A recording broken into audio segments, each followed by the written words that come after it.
Single dad took a drunk stranger home. He helped her without realizing she was the boss's daughter. The babysitter's texts were already stacking up when Marcus found her. 11:48 p.m. 4 messages from Carol next door, each one a little less patient than the last. He was reading the third one. Marcus, I have a 6 a.m., and Cora has been asking for water for 40 minutes. When his foot nearly came down on a human being sitting between 2 parked cars on the asphalt of the Greystone Bar parking lot. He stopped. She was sitting with her back against a tire, heels in one hand, phone screen dark in the other, blazer on, hair half out of whatever it had been pinned into. She was not crying. She was past that. In that quieter, more hollow place that comes after the crying is done, and the night is still very much happening around you. He stood there for a second, phone still in hand.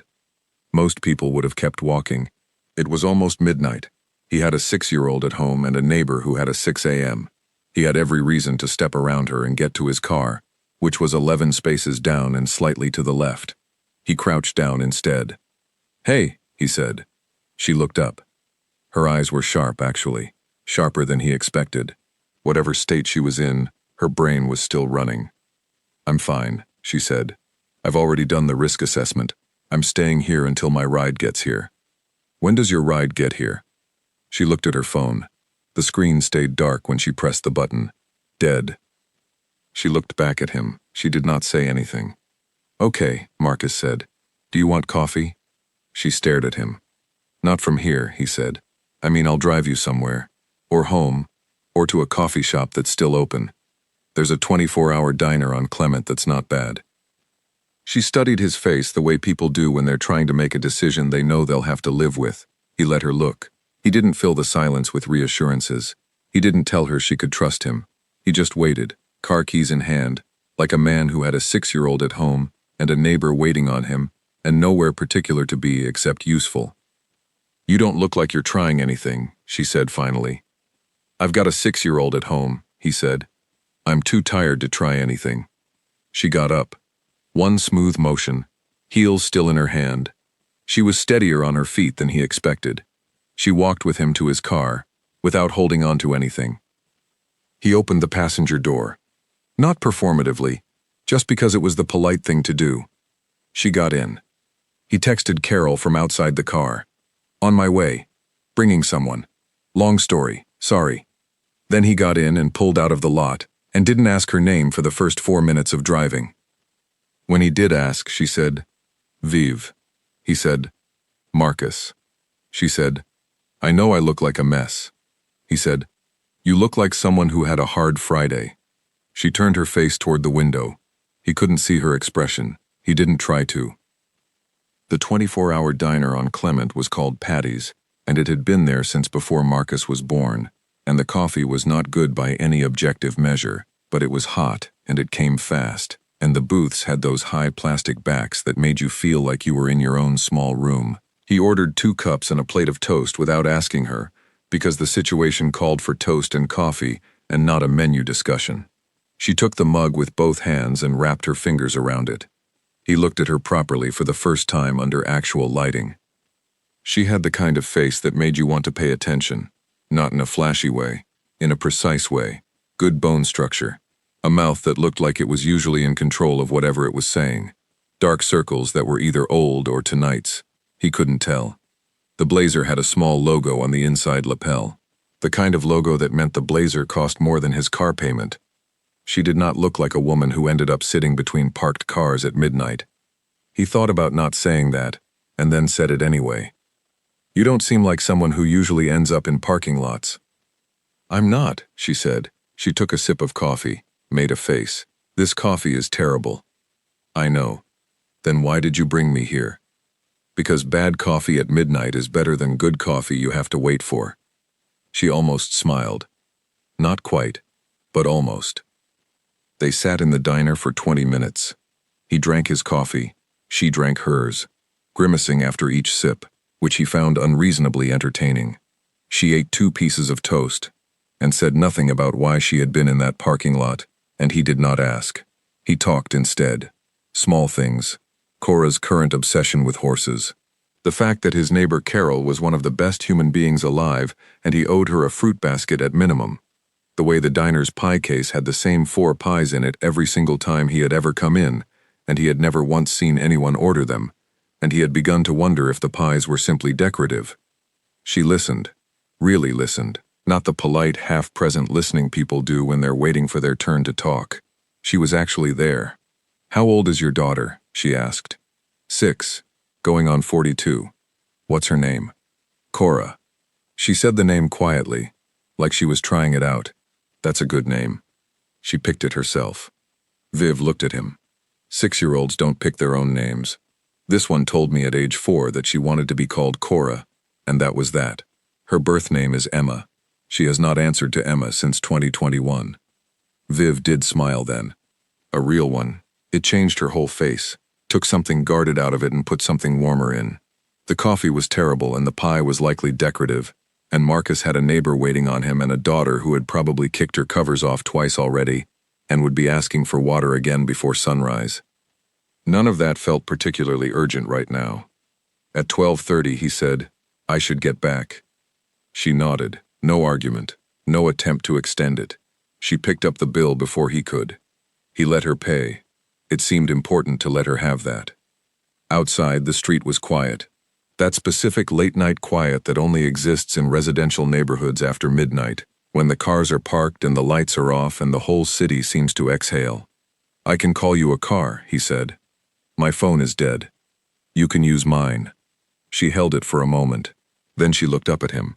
"I live on the other side of the city. It's a long ride." He looked at his car. He looked at her. He thought about Cora asleep at home with Carol next door watching the clock. "I've got a couch," he said. She handed him his phone back. "Okay."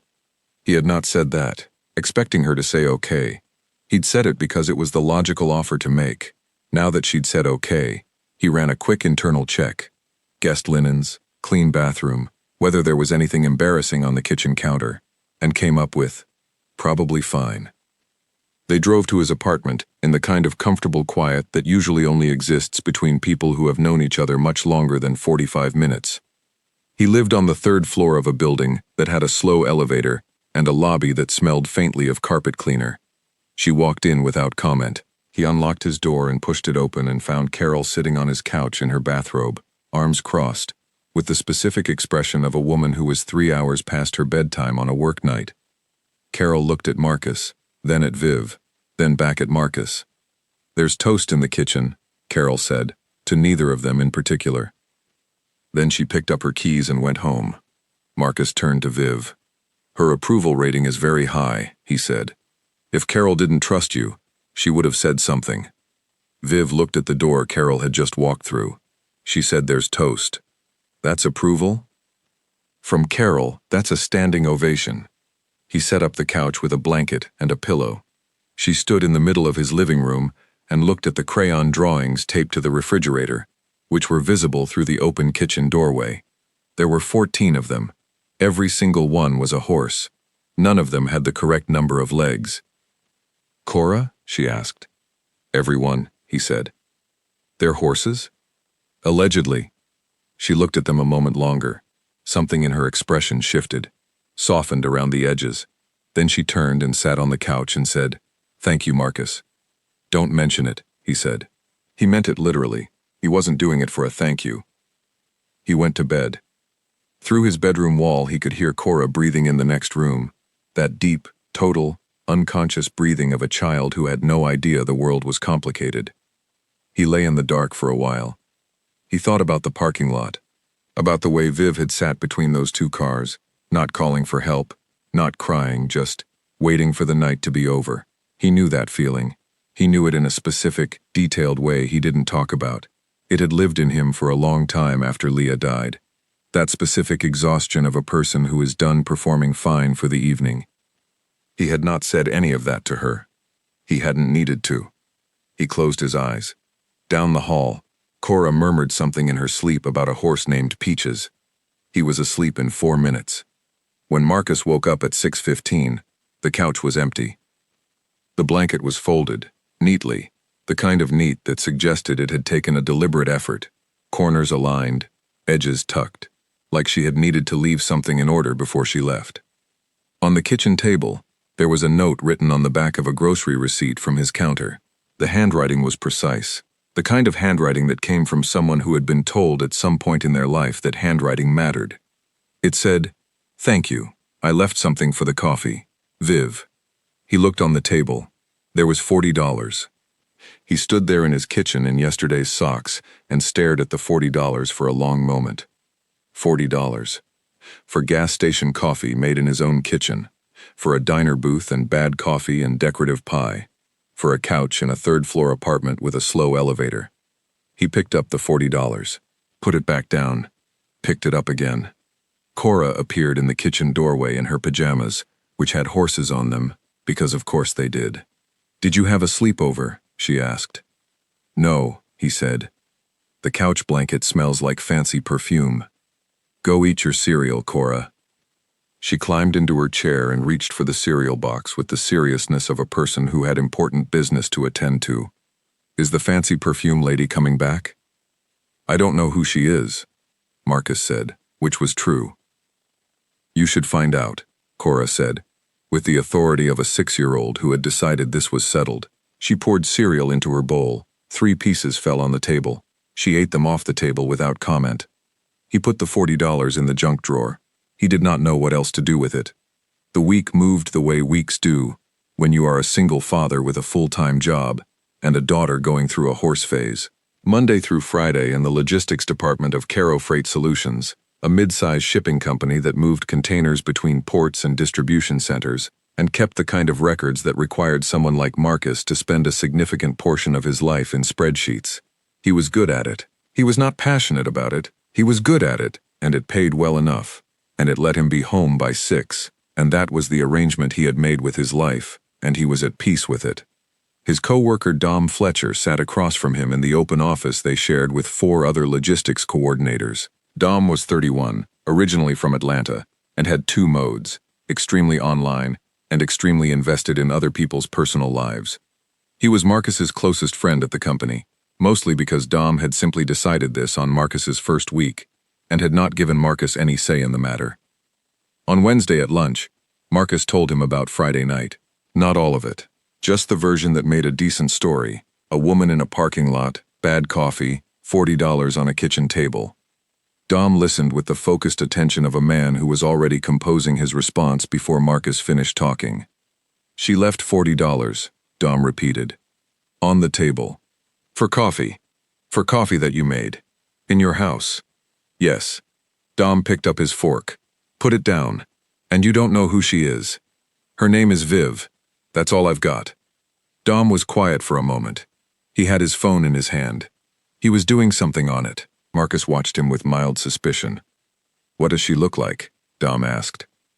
Marcus described her. He kept it brief and factual.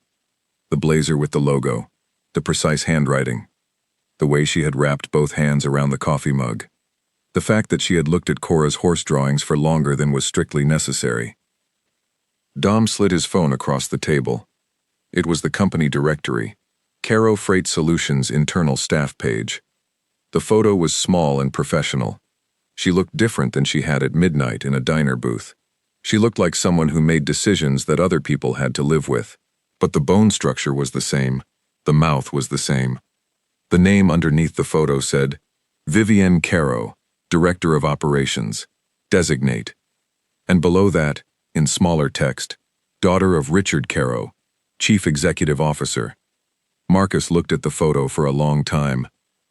"She tipped me like a cab driver," he said. Dom took his phone back. He was quiet for a moment, which was unusual. Then he said, "She's been in the building for 3 weeks. Different name badge. Running some kind of internal review for her dad before they announced the handover." "How do you know this?" "Nina in HR told Kevin in payroll, and Kevin told me." Marcus went back to his lunch. "Marcus," Dom said, "I know. She's going to be our boss, like the actual boss, above Hendricks, above everyone." "I know, Dom." "And you put her on your couch." "I know. And she left you $40. Marcus put his fork down. "I'm aware of all of this information." Dom leaned back in his chair with the expression of a man watching a very interesting situation develop from a safe distance. What are you going to do? Marcus thought about the blanket, folded neatly at the corner, the note on the grocery receipt, the $40 sitting in his junk drawer between a dead battery and a birthday candle. Nothing, he said. I'm going to do nothing. She was in a hard spot. I helped. That's where it ends. Dom nodded slowly, in the way of someone who does not agree but has decided not to say so. Marcus went back to his spreadsheet. He did not think about Vivian Caro for the rest of the afternoon. He thought about her the entire rest of the afternoon. She walked into the Thursday morning department meeting like the room had been arranged for her arrival, which in a way it had. HR had sent a calendar invite the afternoon before that said, "All staff introduction, new leadership, 9 a.m., conference room B." Nobody had missed it. The whole building had been murmuring about it since Wednesday. Marcus sat in the third row of chairs next to Dom, who had arrived 8 minutes early and claimed seats with his jacket, which was behavior Marcus had never seen from him before. Richard Caro came in first. He was 63, silver-haired, the kind of man who wore his authority the way other men wore their shoes, so naturally that you forgot it wasn't just part of him. He said a few words about growth and transition and the future of the company, the way executives do when they are saying something that is mostly about themselves and dressing it in the language of everyone else. Then Vivian walked in. She was in a different blazer today. Darker, more structured, hair fully pinned. She carried a notebook and a pen and nothing else, and she stood at the front of the room with a stillness that was not nervousness and was not arrogance. It was just presence. The particular presence of someone who had learned to take up space without apology. Marcus looked at his notebook. HR went through introductions, department heads, senior staff. When they got to logistics, they said Marcus's name and he looked up and there was a half second, less than that, where Vivian Caro's eyes met his across the conference room. Nothing moved in her face. Nothing moved in his. The introduction continued. After the meeting, HR walked Vivian around for individual introductions, department by department, desk by desk. Marcus watched it coming from across the room the way you watch weather moving toward you when you are standing in an open field. She reached the logistics section, shook hands with Dom first. Dom said, "Pleasure, absolutely," in a voice 2 registers more formal than his normal voice, which Marcus filed away to discuss with him later. Then she was in front of Marcus. "Vivian Caro," she said, "Director of Operations." "Marcus Hale," he said, "Logistics Coordinator." Her handshake was firm and brief. Her eyes gave him nothing, not a flicker, not a tightening. She looked at him the way she looked at everyone else in the room, professionally, assessingly, with the particular attention of someone who was making notes in her head. "Good to meet you," she said. "Good to meet you," he said. And that was that. She moved on. Dom looked at Marcus with eyes that were doing a significant amount of communicating. Marcus looked at his screen. He went home at 6, made Cora dinner, pasta, which she ate in the specific way that involved separating every piece by color even though it was all the same color, because Cora gave her a bath, read 2 chapters of a book about a horse, which, yes, turned her light off, stood in the hallway for a moment in the quiet. He went to the junk drawer, took out the $40, looked at it. He put it back. His desk phone rang at 9:15 the next morning, a Friday. Internal extension he didn't recognize. He picked up. The $40 was embarrassing. No introduction, no preamble. He knew the voice.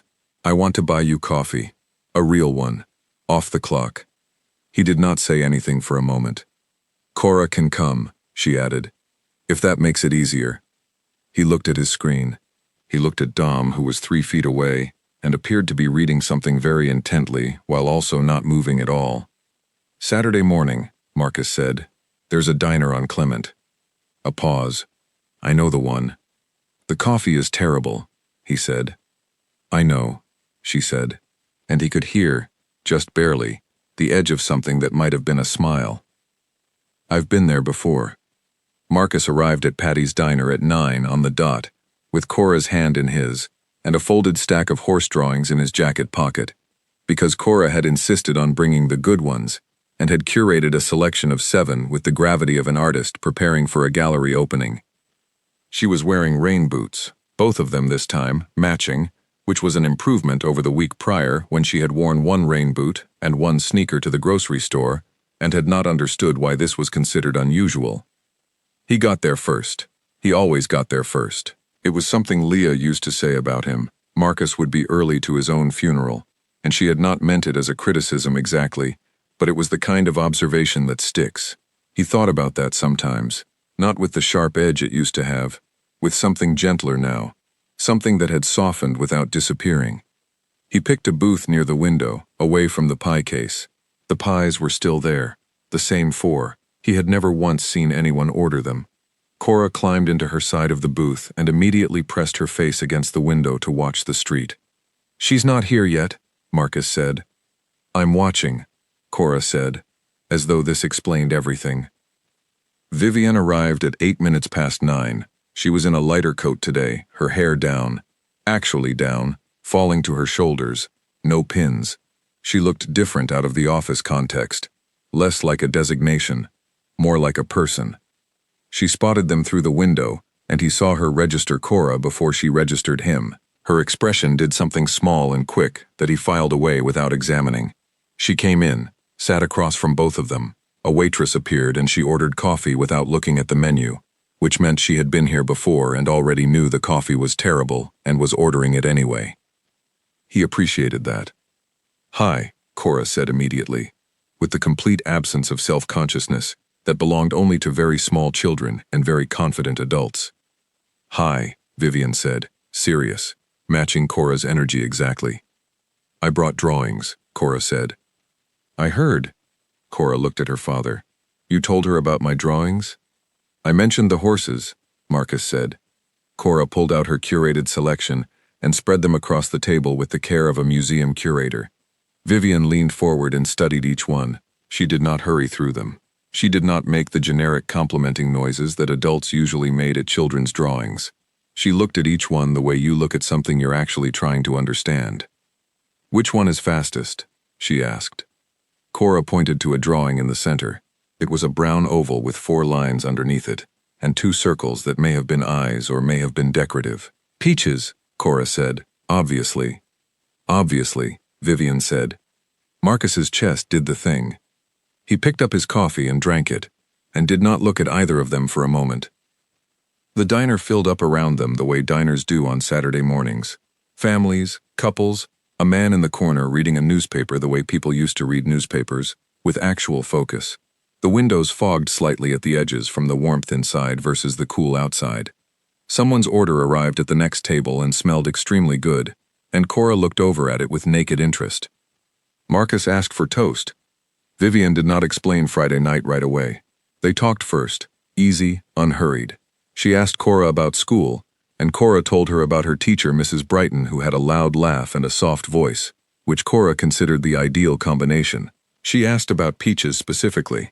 Was Peaches a real horse or an imaginary one? And Cora said imaginary, but very real in her heart, and Vivienne said that counted. Marcus watched Vivienne with Cora the way you watch someone when you think they don't know you're watching them. There was a quality to her attention with children, unperformative.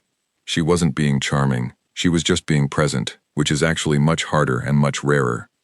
Eventually, Cora got involved in a project that involved her 7 horse drawings and the sugar packets from the table. Some kind of arrangement that had its own internal logic, and that was the moment Vivienne looked at Marcus and said, quietly, "The parking lot." He waited. "My father and I had an argument that evening," she said, "about the handover, about the timeline, about the fact that I've spent 3 years preparing for a role that he keeps moving the goalposts on. And I said things, and he said things, and I left." She wrapped both hands around her mug. Same gesture, same kitchen table instinct. "I was at the bar because I needed to be somewhere that wasn't home. I don't do that. I want that on record. I don't end up in parking lots." "Noted," Marcus said. "I had done everything right," she said, not angry, just stating it. "Everything he asked, everything the role required. I restructured my entire career plan around that company and around what he said it needed from me, and it still wasn't." She stopped. "Anyway." He didn't fill the space with reassurance. He didn't say, "That sounds hard," or I'm sure it'll work out. He just listened, which was the thing she had noticed about him in the first place, the quality of his listening, the way it did not have an agenda. You didn't ask me anything, she said, that night, not in the parking lot, not in the diner, not at your apartment. You didn't ask me anything. He thought about it. The situation explained itself. She looked at him. Most people ask. They want to know what happened, or they want to help fix it, or they want to make it about the advice they're about to give. You just made coffee. The coffee was terrible, he said. The coffee was terrible, she agreed. It was the best thing that happened to me that whole week. He looked at her. She looked back at him. Between them, Cora's sugar packet arrangement collapsed, and she made a sound of pure betrayal and began rebuilding it with even greater structural ambition than before. Vivian turned to help her without being asked. She took the sugar packets Cora handed her and placed them exactly where Cora directed, with the patience of someone who had nowhere else to be. Marcus watched this. He thought about a folded blanket and $40 and a note on a grocery receipt. He thought about the phone call yesterday morning, the economy of it, no small talk, no preamble, just, the $40 was embarrassing and then a question. He thought about the way she'd said, obviously to Cora about peaches, matching her completely, not bending down to talk to a child but just leveling to meet her. The toast arrived. Cora immediately identified the best piece and claimed it. Marcus and Vivian took what was left and did not comment on this. The $40, he said. She closed her eyes briefly. I know. You didn't have to. I know. It was a reflex. She set her mug down. When I'm in a situation I don't know how to handle, I default to transaction. It's a bad habit. You tipped me like a cab driver, he said. I know. She almost smiled. I panicked. He thought about the $40 in the junk drawer, between the dead battery and the birthday candle. I kept it, he said. She raised an eyebrow. I didn't know what else to do with it. Something in her expression shifted, moved. She looked at him the way she had looked at Cora's horse drawings, with the specific attention of someone actually trying to understand something, rather than just see it. The orange juice arrived for Cora and was placed on the table, and Cora, in the process of reorganizing her sugar packet architecture, moved her elbow and the glass tipped. Marcus and Vivian both reached for napkins at the same time. Their hands came close, not touching, just close, the proximity of two people who moved toward the same thing at the same moment without discussion. They both stopped. Cora looked between them, looked at the spreading orange juice, looked back. The napkins, she said helpfully. They both took napkins. Cora helped in the way 6-year-olds help, which is to say she moved things around and declared the situation under control and climbed back onto her seat with her remaining sugar packets. Marcus looked at Vivian. She was looking back at him. He paid the check. He got there first. They both reached, and he got there first, and she let him. And her letting him have that was not a small thing. It was a specific, deliberate choice. And he knew it. Outside, the street was doing what streets do on a Saturday morning. Slow, unhurried, the city still waking up. Cora was already walking ahead of them on the sidewalk, her rain boots making the particular sound that only rain boots make on pavement, looking at everything with the focused curiosity of a person for whom the whole world is still brand new. Vivian stood next to Marcus on the sidewalk. She did not say anything. He did not say anything. They watched Cora inspect a crack in the pavement with the seriousness of a geologist. She really does look like someone who knows which horse is fastest, Vivian said. She always does, Marcus said. There was a moment. The kind of moment that doesn't announce itself but that you recognize, after, as the moment something changed. Vivian looked at him. Monday morning, she said. I have a 9 o'clock with Hendricks and the logistics team. I know, he said. I got the invite. I'm going to need the Q3 projection files reviewed before then. I can have them done by Friday. Thursday. Thursday, he said. She nodded. She reached down and straightened the edge of her coat, a small, composed gesture. Then she looked back at Cora. She dropped a sugar packet in the orange juice, she said, when you were paying. I saw. She put it back in the holder. I also saw that. A pause. She's wonderful, Vivian said quietly, not performing it, just saying it. He looked at his daughter, who had now abandoned the crack in the pavement, and was examining a parking meter with deep suspicion. "Yeah," he said. "She is." That was it. No declarations. No carefully composed sentences about what this was or what it wasn't. No roadmap for what came next. She walked to her car, which was parked half a block down, and he walked to his, which was in the opposite direction. He took Cora's hand. "Is the fancy perfume lady coming back?" Cora asked. He thought about the Q3 projections due by Thursday, about a 9 o'clock Monday meeting, about a company with his name at the bottom of the org chart and hers at the top of it, about a blanket folded on a couch, and $40 in a junk drawer, and the specific way she had said "obviously" to a 6-year-old about an imaginary horse. He thought about a glass of orange juice tipping, two people reaching for the same thing. "I think so," he said. Cora nodded, satisfied. She stepped deliberately into a puddle with her rain boots, because what else were rain boots for? He did not say what this was. He did not need to. Some things name themselves, slowly, in their own time, in diner booths and telephone calls and the shared reaching for napkins. Some things do not need a declaration to be real. He already knew. He just hadn't said it yet.